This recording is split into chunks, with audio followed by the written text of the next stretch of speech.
Hi there folks, welcome back to another video. Well, today's video is going to be a little bit eclectic. We're going to look at a lot of different topics, but I wanted to focus primarily on laying sewer pipe and laying it correctly.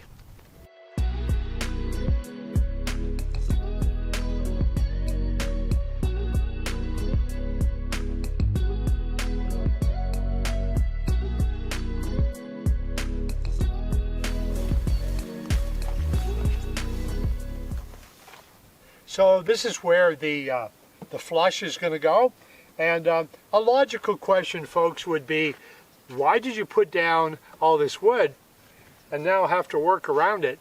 Really simple. I was just so eager to get this wooden floor going. I don't think it's going to be too big of a problem though. Well, it doesn't seem very long ago. Actually, it was April, and I was in the hospital laying on my back waiting for my appendix to come out. In a bit of a worried state, I was asking people, can you use a pickaxe and shovel after your appendix comes out? I mean, I didn't know, but it seems like you can, so let's get to it.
Now we're into something called the caliche.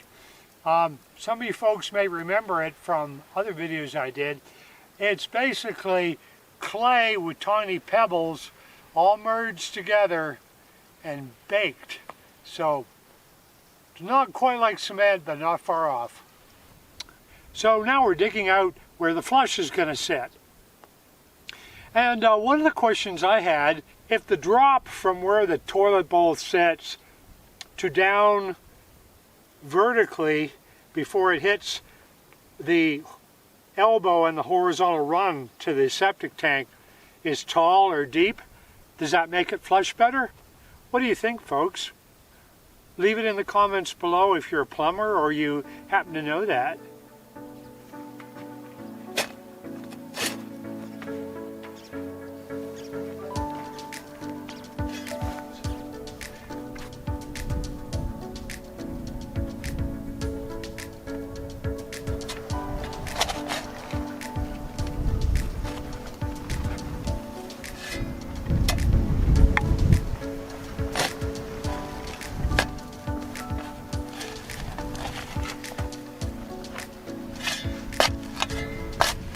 So I'm trying this all out for a fit, and it looks like I'm going to have to cut this section away so I can push the pipe over, and so that it makes a straight run over to where the toilet's going to be.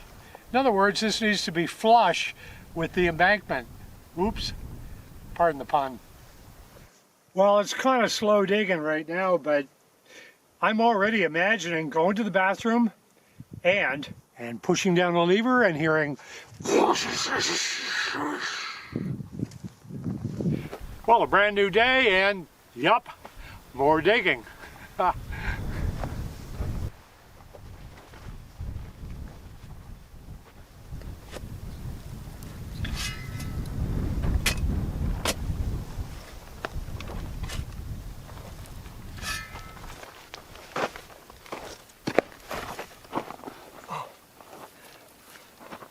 Okay folks, breaking news from the trenches, literally.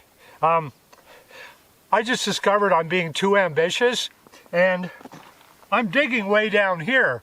Well, I just put a level on this. Hold on.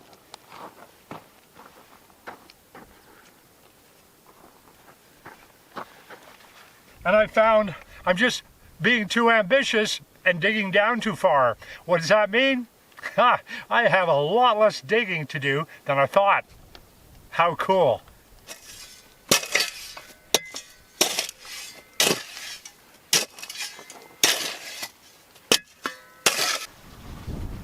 Yeah, I'm pretty excited. Looks like a great place for a toilet to me. What do you folks think? Oops. Kind of getting out of hand with the toilet paper. So some of you folks have been asking, how did the mule deer deterrent setup end up working?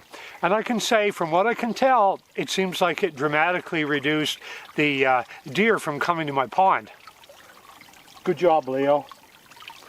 So anyway, it's still a bit of an issue though, folks, because I've got a couple old straggly range cows that come up here and chug the water. I think I'm missing a couple of those beach balls, and the reason why they are in there is that with a little bit of a breeze they kind of float around, and if you're a creature and it bumps you in the nose, it's going to be pretty startling. So the wind is pretty crazy here, so who knows where those beach balls blew to. I'll just go down and look in the field.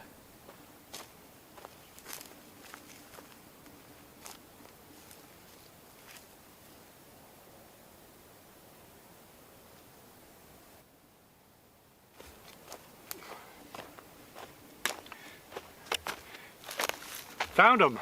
And I have to be a little cautious when I walk in that area because Mojave green rattlesnakes are in that area. I have seen at least one there. But fortunately this time of year, they're not quite coming out after the winter, their winter siesta. And so, no problem.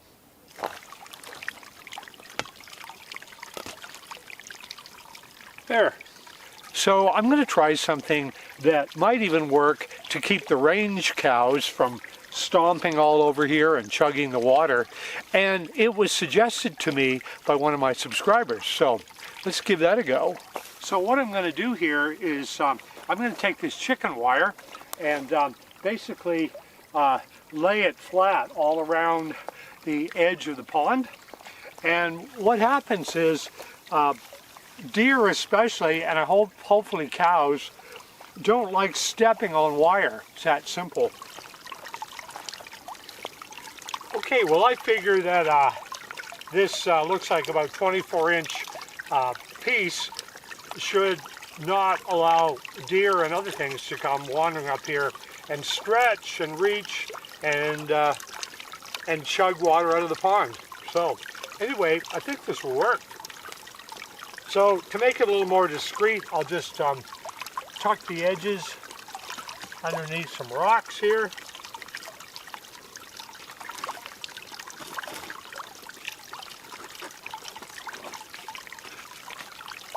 Kind of like so. But since this is a round pond and chicken wire comes in a straight roll, I'll have to cut it in sections and just keep angling the sections all around the pond.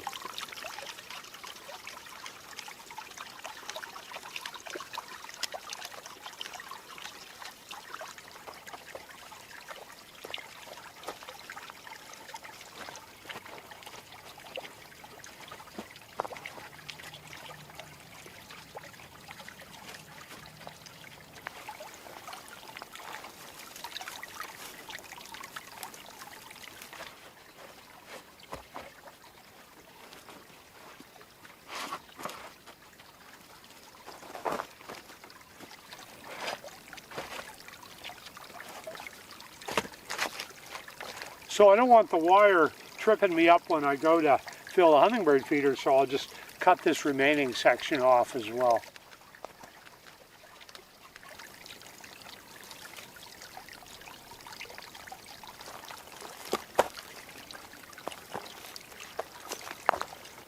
So I had a couple extra tent pegs lying around, so I'll just use those to tack down some of the areas that are a little bit raised on the chicken wire.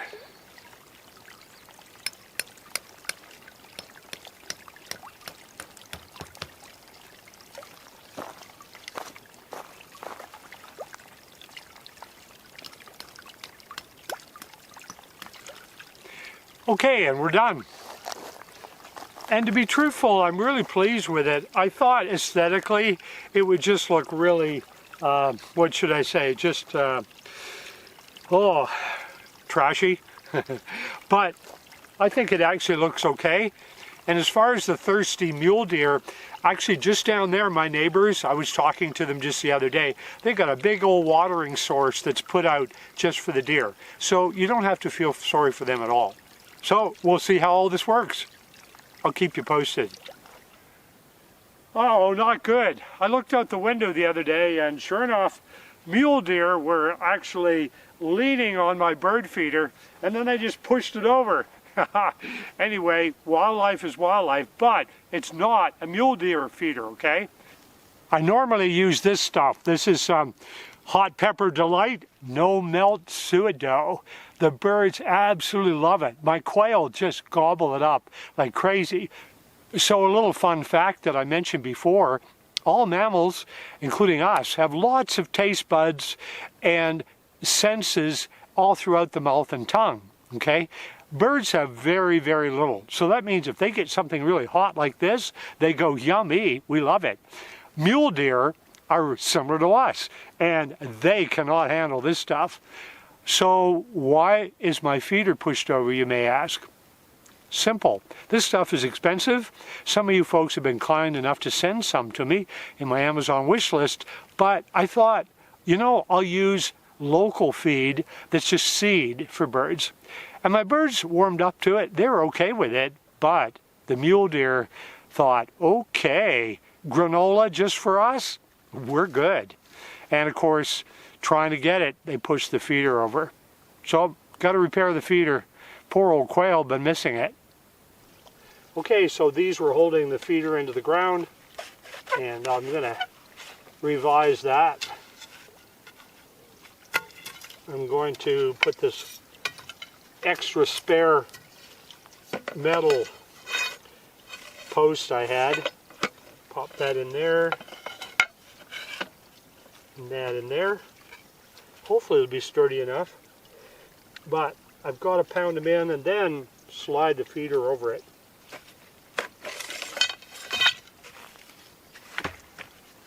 Okay, tools of the trade, 4-pound hammer. Birthday gift actually from one of my subscribers. People are just way too nice to me. Really, really amazing.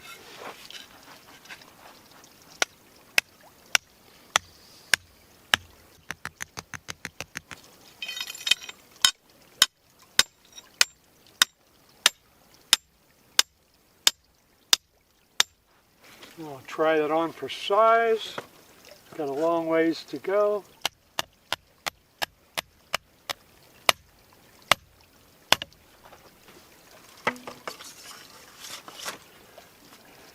There we go. Put the tray back in to keep all the food from falling down to the ground.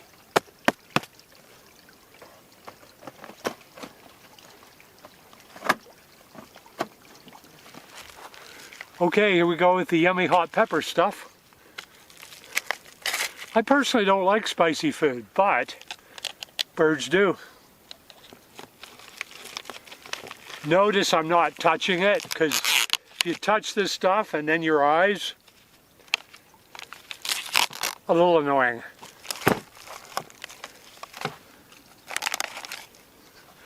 Come get it, quail. Bon appetit.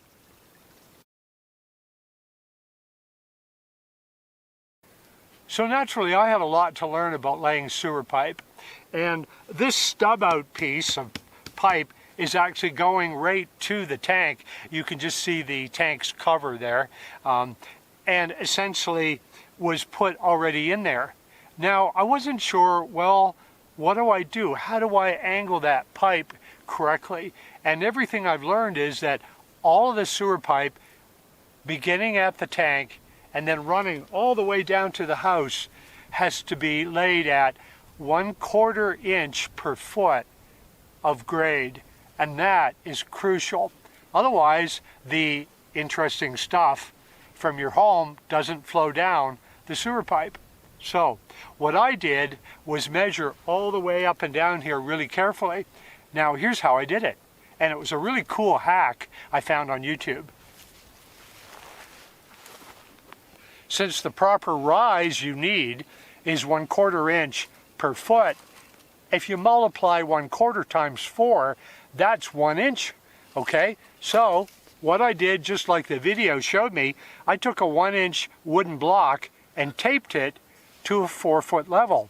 That means when you take the block side, that's the tall side, lay it towards the septic tank all the way down, then once you check your bubble and its level, that means your angle is correct. So what I did was, for the whole length of this sewer pipe, I went along and I blocked it up with wooden blocks enough so that the level, the 4-foot level, with that hack on it to make the proper rise of 1/4 inch per foot was correct. And I did that all the way along, made sure everything was level. Now this sewer pipe is at the right angle. How cool is that?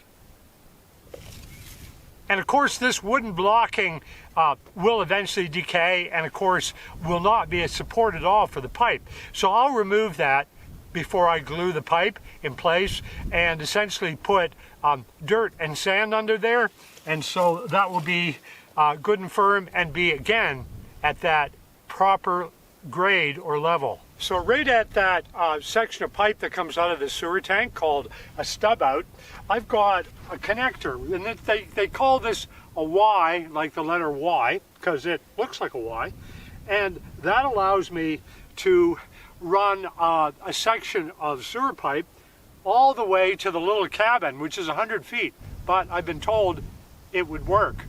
And so you can imagine, if this sewer pipe for the little cabin runs 100 feet, I have to make doubly sure that it's at the right pitch or angle. So this here is a clean out, and I put it right close to the Y because I figured if there's any sewage blockage, it would be in this area. And I've only installed half of it right now.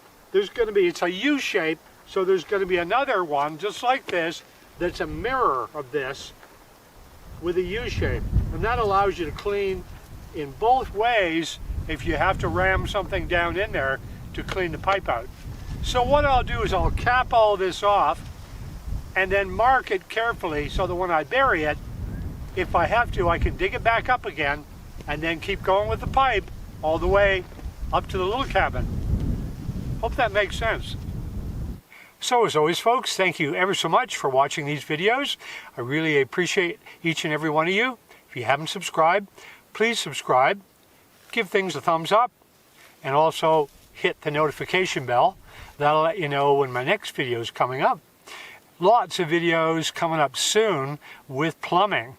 Lots and lots of work to be done there for sure, as you can imagine, as I build my new big home. Thanks again. See you on the next video.